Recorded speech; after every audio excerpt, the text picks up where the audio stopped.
We've got Representative Mike Gallagher, the Wisconsin Republican congressman, with us right now. Congressman, good to have you. Thanks for having me. Lots to get into with, including the efforts you're making right now to look at the supply chain and what we rely on out of China, but on what you want to hear from the president of the task force today. You've heard this back and forth where the president goes on too long, whether he should defer more to his medical staff. Where are you on this, Congressman?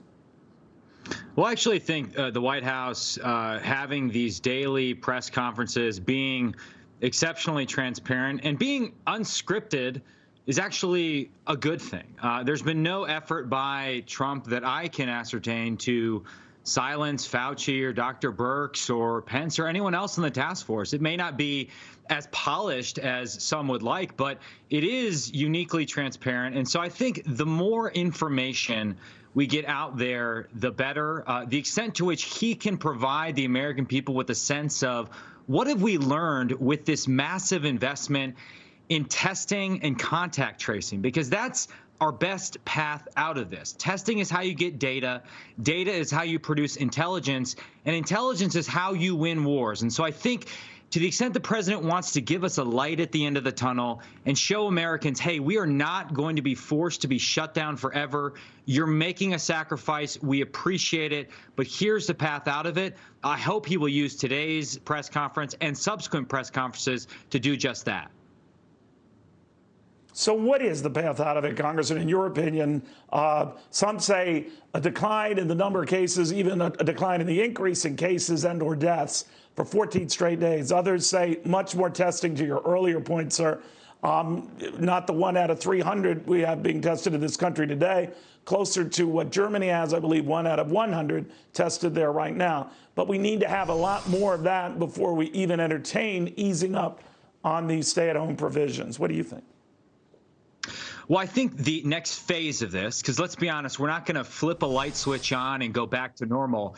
I think the next phase is going to be a bottom-up effort led by all the different states, because what works for me here in Green Bay, Wisconsin, is going to be a little bit different than what works for you in Manhattan or Manhattan Beach in California. And so asking our governors to figure out what makes sense for your local communities, your school districts, your state parks, all the complicated things that no president, no member of Congress, and no governor by themselves can figure out in a nation as diverse as ours, I think is the key to phase 2 of this. But ultimately, it's premised on our ability to use data and testing to fight smarter. My own view is that until we figure out a way to control the virus and defeat the disease, there simply aren't enough dollars the federal government can print to cover the cost of staying shut down. So again, I hope we transition to that phase 2, where we combine enhanced data with a bottom-up approach with a continued strict but strategic quarantine.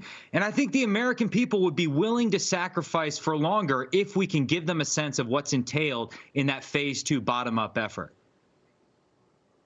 God, it's sort of like a light at the end of the tunnel. Congressman, while I have you two, you were one of the first to see that we were exposed to China in more ways than just a potential virus here in its earliest days, that a lot of the drugs and pharmaceutical materials that are needed to fight it come from China or that neck of the woods, and you want to address that supply chain disparity right now. I know you're working with Senator Cotton to do just that. Could you explain what you're up to?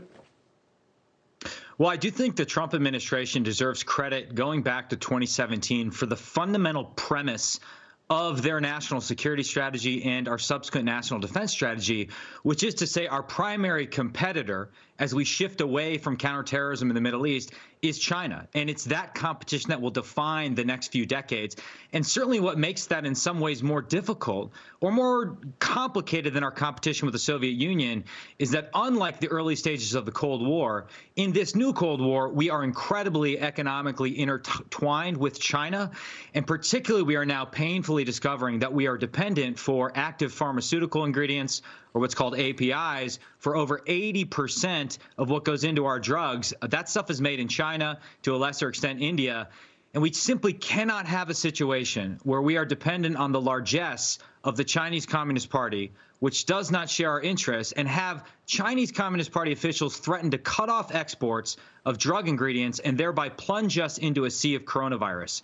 So we're going to have to take some time. We're going to have to spend some money bringing that manufacturing either back here domestically or at least to countries that we trust are our free world allies, because the goal of the CCP is to break apart that free world consensus that we lead as the leader of the free world.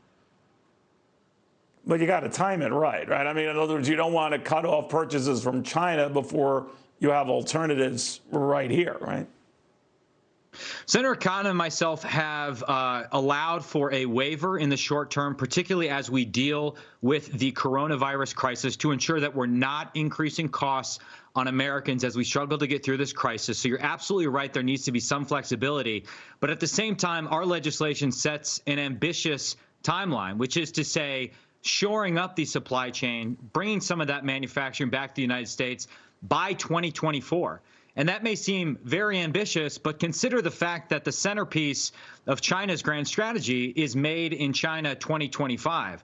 So it is certainly their intent to become the global leader in things like the future of the telecommunications market. Look at their efforts around the world to have CCP-controlled companies like Huawei dominate the future of the internet, the future of 5G internet. And so we could ignore this and not force ourselves to take it on with that sense of urgency. But I think we would do so to our own disadvantage, and we'd end up costing ourselves more in terms of blood and treasure over the long term. All right, Congressman, we'll follow very closely. Thank you for taking the time. We appreciate it. Thank you, sir.